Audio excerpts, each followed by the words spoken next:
Morning guys and girls, hope you're doing well and you join me in the lovely sunshine to work on a car that will get very hot if I run the engine, like crazy hot. Relatively rare, don't see too many, but very British. And what we're going to be working on is a TVR Cerbera Speed 6 Black Edition. So very different from an all TVR. You usually see them in sort of very audacious colours and things. So this one being sort of very stealthy and black. Do like the combo with the wheels. We've got sort of like a bronzy gold look.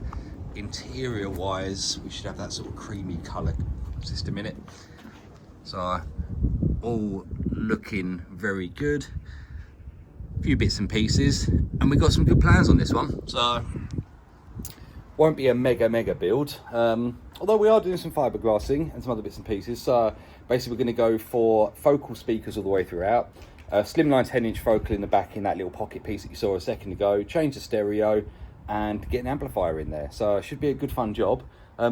These are fun cars to work on because everything's trimmed in. They're pretty horrible, to be honest. So it's the kind of car that you don't want to take apart. And I think he's planning to do some European road trips in this one as well, which is kind of nutty because I don't think I'd want to drive a long distance in this, but it's a very cool car. So let me crack on with showing you what we're doing. They are a good looking bit of kit. I can't knock them for that. And they've got some funky quirks to them. So obviously there's no tailgate release there or anything. So it's like, how'd you get in the boot? Press and hold emblem in, and that will let you into the back, for instance.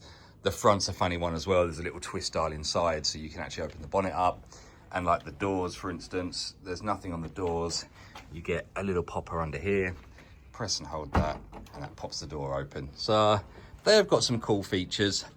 Very big tunnel in the centre of the transmission. So your driver and passenger chairs, sort of that feet area really gets pulled over. And you can see we've got a Pioneer system in at the moment, which is okay, but the customer wants much more. And he does want a subwoofer in that centre bit, so that'll be fun to do. So right, let me get started. I think first thing is probably I'll just get the doors sorted, get the speaker dropped over and get those sort of bedding in, get the first bit done, and then the tougher bit will be that bit down there where we're doing the subwoofer. So this is what we got in here. So they're just normal little coaxial Pioneer speakers, and we're going to be changing them out for a nice set of focal flux series, and we're going to be gaining a tweeter position. He hasn't said exactly where he wants it, but basically I'm just going to put it somewhere that sort of feels right. This area here feels kind of good, low down. Up here it's all very curved. I'm not going to rebuild all this just to get a tweeter up, but somewhere around there fits nice. Somewhere there, but it's a little bit forward, sort of directionally in that way. No, we'll have a play with that, but yeah, should be good. Right, let me get that old speaker out and see what we've got going on behind it. You can tell they're old when they're 3-position mount, so very cool.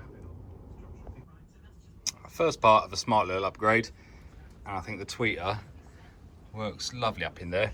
So it's got to get the grille on, and that's that door done. So I've got both the front doors done and just swapped over the rears as well. Those have just got focal 100 ACs in them, and obviously these are the PS130 Flux, no, it is Flux.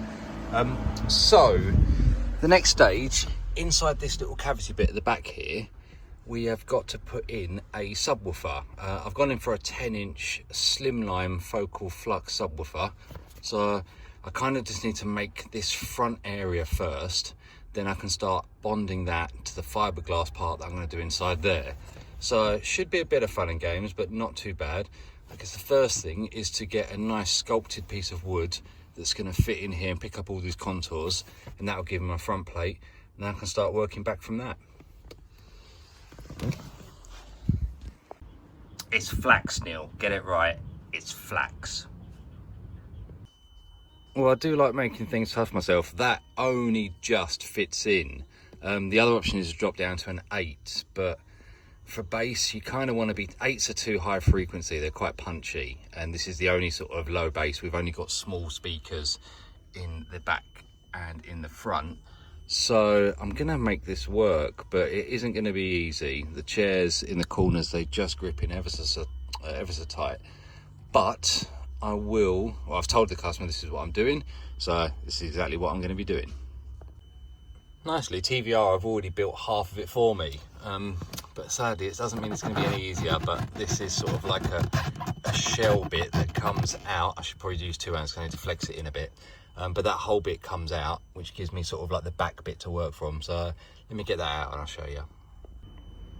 Yeah, so this is the piece here that sits in. You can see it's got quite a good form to it. It's got some sort of heat and a noise reduction at the back there. So all I've got to do basically is get the subwoofer to sort of sit in this. That'll make the back part of the cavity. And then obviously I've just got to build the front up for it. But not going to be easy, but not going to be that hard. Yeah, so that's what we've got in there. A couple of modules, some harnesses at the bottom.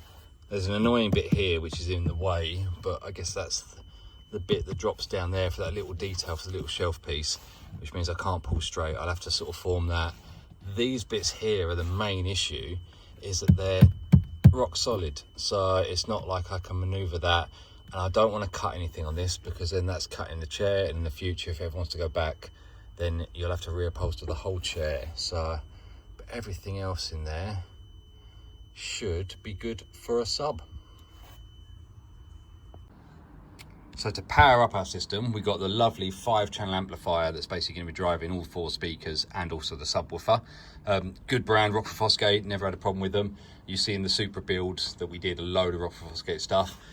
And we are going to be using a punchy little 8. So that should be great in there. It's size-wise, let me show you, that's sort of the mounting ring. And that, I think, will look really nice and fills that out really well. So really looking forward to hearing that one. It should be good. All right, so in the process of building, the first thing is basically just to get a general mold, because it's a weird shape. So good old cardboard cut roughly to size. Obviously going to transfer that onto the wood and then start finessing it in so that it's all nice and contoured. The main bits that I've got to concentrate on are these edges, because that's the bit that you'll see where the box meets up against it. This bit obviously is going to drip down and it's got trim in it. So, and obviously ignore that gap at the top, that won't be there. That's just so I can get my hand in there and move that backwards and forwards if I need to. So let me transfer that across. It should fit, it's a bit tight, it's sort of, it's going to be a bit of a wiggle one to get it in there. So let's see how we do. Next, turn your template into a lovely little police badge. Well, for a first cut, that hasn't worked out bad at all. Like I say, the important bits, ignore the black line. The actual wood there and there is matching really nice. The rest of this can be panel matched and all made good. There's a little bit of flappy bit up there, which is just the original trim. But this bit all hides up here nicely, but even gap running across. So no, I'm well happy with that. So that's in position now. Even though you can tell, like, the actual trim itself, the original bit, isn't symmetrical. There's a bigger gap there than there is there and things. So it's a little bit fun and games because the actual panel itself was hand built, so it's not identical. There's a little bit more gap up here than there is here, but we can fill this through, for instance. So what I'm going to do now is lay some fiberglass down inside this edge just to sort of lock that to this bit, and then I can take it out and then I can start building the box up on top of that. So we've got the first part of the mold now. So that's basically just very roughly fiberglassed in position, but obviously this whole thing will be stretched over and sort of made nice and solid. I'm going to trim down these little bits that I don't need on here. I'm going to take a little bit off the back edge there, for instance, and then start basically making it one solid airtight box. So that little hole at the back there was the original mounting point, so I'm going to leave that in. It's got a washer that sits over it, so I'll probably have to do something just to make sure that seals up. But yeah, the rest of it should be good. So, all right, let me start trimming this down and then pulling some stretch over it. I've got to be a little bit wary of these side bits, essentially, where that the original seat piece sort of fits in. So I'm just going to sort of bridge that over a little bit and then curve that round. So, but you'll see. Right, so I've put some carpet over it, which I'm going to soak in the resin. As you can see, it's got like the recessed cuts. It will shrink slightly, so essentially it will take out some of the gaps and bits and pieces, but that will just give me a basis that I can start working from. So far so good. Right, so I've laid down the first layer of resin. That's basically just giving me the form. You see it's hard, but it's still got a little bit of movement to it. So I'm now going to go inside and build the chop mat inside, make that all structurally sound. So we've got a nice enclosure, and everything else should just fit back in on sort of the factory sort of setup. So, right, let's get the chop mat in there and get that all nice and solid. All right, because it'd be very hard to work out the volume of it, I've just filled it full of water, which obviously proves that it's watertight, which is all good, which means it should be airtight. and we are just over 10 litres. I reckon I can squeeze another litre in there. So about 11 litres, which should be good for the 8. Well, it's always worth, before I trim it, to check that it all fits. Now you know that it's all airtight and everything else. So yeah, it's looking good in there. I'm happy with that, and I'm going to get that trimmed up. Oh, that's looking kind of cool, isn't it? It'd be great with the subs in there, and the colour match looks pretty damn spot on. Now, how smart does that look? Really looking forward to hearing that. May put the grill on it, don't know yet. I think it looks really nice without, but I guess because of the location of it, probably worth having the grill on. Right, we are getting there. So amplifier is going to go down there, and essentially there's a panel piece that hides that up. I've brought my other cables that I've got to connect up to the stereo bit for the amplifier here, and I did put the grill onto the subwoofer, and I think it actually really finishes it off nicely. So right, next stage is to get the Alpine stereo in, and we've got to put a little microphone. I think the microphone I'm just going to hide underneath. Don't need to bring it up on the top on this, because these are all stuck on trim, so you have to de-stick them, re-glue them, everything else, and it will be fine just down under there. So let me get all that wired up. Also as well, what we got to show, battery connection is made, and we just got the fuse holder there, so all good. Right, let's get that stereo in. And there we go, guys, all done. So I think that looks so cool back there. So it's been quite a simple video to do. This car's they're nice to work on, but they're a bit of a pig. I've just dropped it back off where I need to take it. So really enjoy driving it. They're not nice drives. So good luck to the owner driving across Europe with that.